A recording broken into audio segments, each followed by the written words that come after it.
The Old West wasn't a world of polished silver belts and carefully staged duels. It was dust, sweat, long miles, and the constant knowledge that a second's hesitation could be your last. A man didn't choose a holster for style.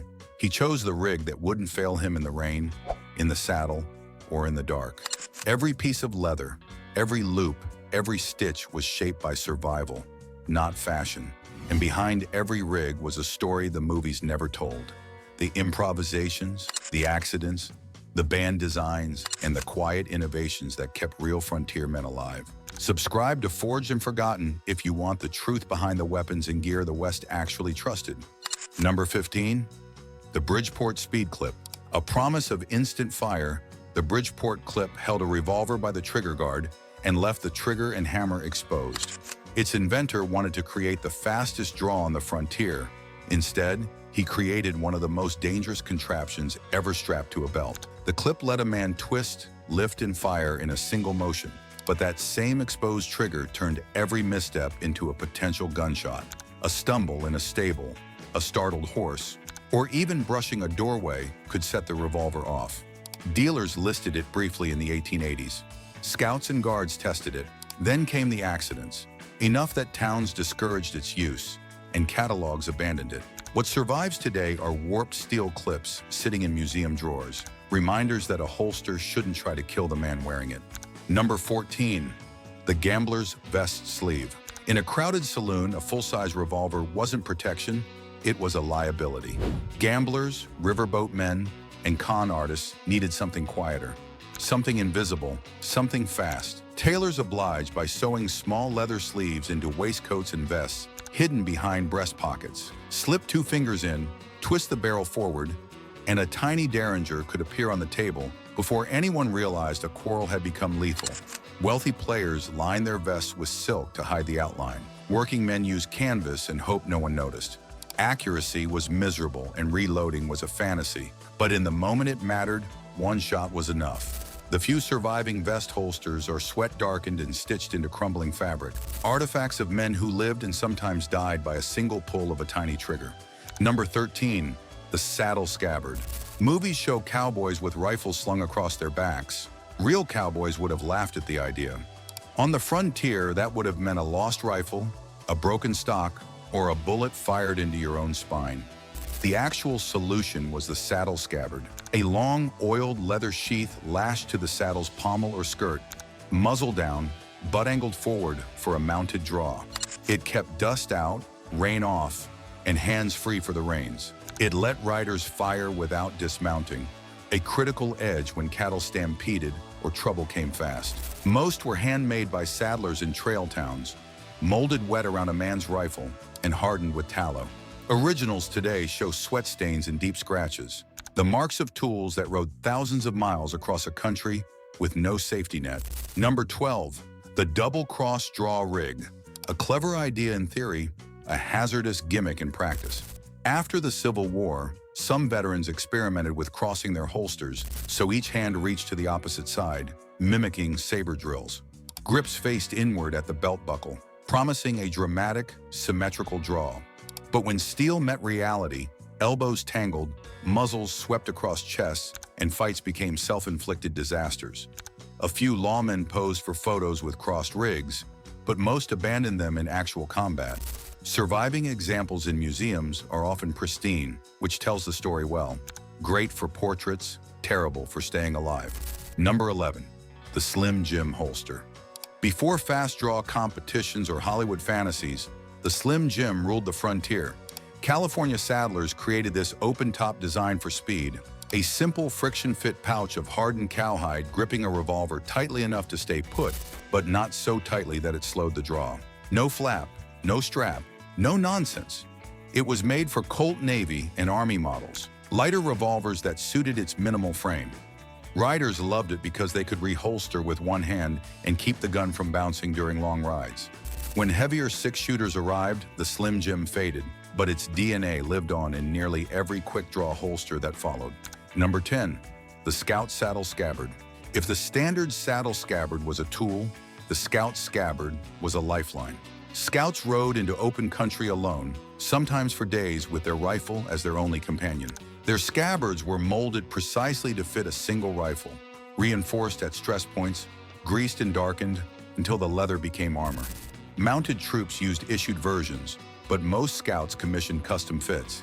These scabbards kept the rifle dry in rainstorms, clear of dust on the plains, and instantly reachable when the horizon shifted from quiet to deadly. One glance at an original scout scabbard tells the real story. Grooves etched into the leather where the same rifle slid in and out, over and over, across 1,000 miles. Number 9, the shoulder rig. Not every armed man wanted to advertise his intentions. By the 1870s, shoulder rigs became the preferred carry for city detectives, gamblers, and express messengers who needed to stay discreet. Early versions were simple crossbody harnesses holding a pocket revolver beneath the coat, angled for a quick right-hand draw. Pinkerton records mention their use on train journeys where belt rigs drew too much attention. The trade-off? Comfort. Leather straps dug into skin, heat accumulated under layers, and long days turned into slow torture. Still, for men who live by subtlety, the shoulder rig offered the quiet draw that belt carry couldn't. Number 8, the half-breed rig. Stuck between two eras, the half-breed was part quick draw, part reinforced working holster. Saddlers stitched an extra layer of leather behind an open front pouch, creating a design faster than a full Mexican loop but more supportive than a Slim Jim. It was the frontier's attempt at balance, speed without sacrifice. But designs evolve fast when lives depend on them, and the half-breed never became the superstar its makers hoped for. Scattered catalog listings and rare museum pieces are all that remain, quiet reminders of a transition period when craftsmen experimented as revolvers grew heavier and more powerful. Number 7, the California pattern rig. Before any region claimed the cowboy holster, California saddle makers had already invented it. The California pattern introduced the backing skirt, the reinforced throat, and a curve that brought the revolver close to the hip. It allowed riders to sit a saddle or climb a wagon without the gun flapping loose. Its tooling, sunburst florals, border stamps, set the artistic language of Western leatherwork. This rig became the blueprint from which most future holsters were drawn.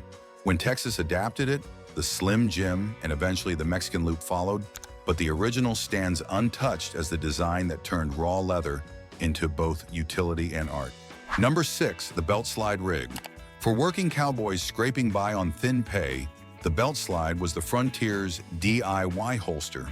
Cut a loop from scrap leather, shape it to a revolver barrel, soak it, harden it with tallow, and slide it onto a cartridge belt. No skirt, no backing, no ornament. Just a simple, high-riding slot that kept the gun secure while mending fences or herding cattle. They stretch quickly and wore out even faster, which is why few survive. But in old ranch collections, you can still find cracked slides darkened by sweat, the mark of men who solved problems with their own hands because no one else was around to do it for them. Number 5, the pommel holster. Before belt carry dominated the frontier, revolvers rode on the saddle. The pommel holster held massive Colts, Walkers, Dragoons, too heavy for any man's hip. Secured on either side of the horn, these holsters balanced weight and let riders draw from horseback with either hand.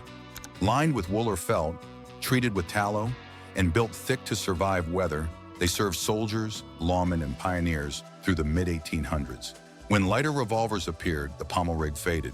Today, surviving pairs tell a story of an era when a man's holster didn't touch his body. It belonged to his horse. Number 4, the stagecoach guard rig. If you were guarding gold or mail on a coach, you didn't carry your gun on your belt. You wore it across your chest. The stagecoach guard rig supported a short-barreled shotgun in a cross-body scabbard, letting the guard draw and fire without standing or risking a fall. Built from thick, tallow-treated leather and reinforced with brass rivets, these rigs were fitted to specific guns and specific guards. Some included cartridge loops on the shoulder strap for rapid reloads. When the road shook, the horses surged, and bandits waited in the brush. This rig kept a heavy shotgun locked in place until it was needed most. Number 3, the Mexican loop rig, the holster that became the symbol of the cowboy. Developed in northern Mexico and adopted across the Southwest, the Mexican loop combined strength, repairability, and a fast draw. Its wide skirt protected the gun from sweat and dust, while its loops held the holster to the belt without stitching, a genius move for repairs on the trail. Riders customized stamping patterns and dyed edges, making each rig an expression of identity. Photographs of working ranch hands show the same silhouette again and again. This was the rig that stayed clean in the dirt, steady at a gallop, and ready at a moment's notice. Number 2, the buscadero rig.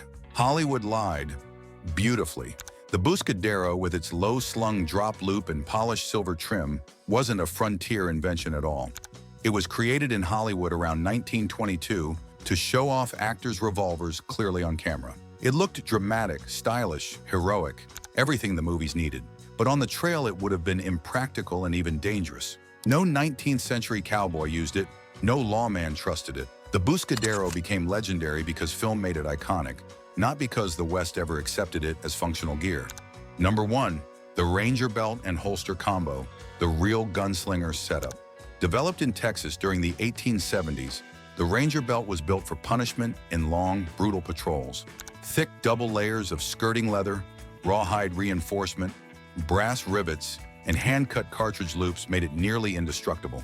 The high-riding holster angled slightly forward for a strong side draw that worked on horseback or on foot. Rangers, lawmen, and military officers trusted it because it didn't stretch in heat, didn't sag under weight, and didn't quit when everything else did.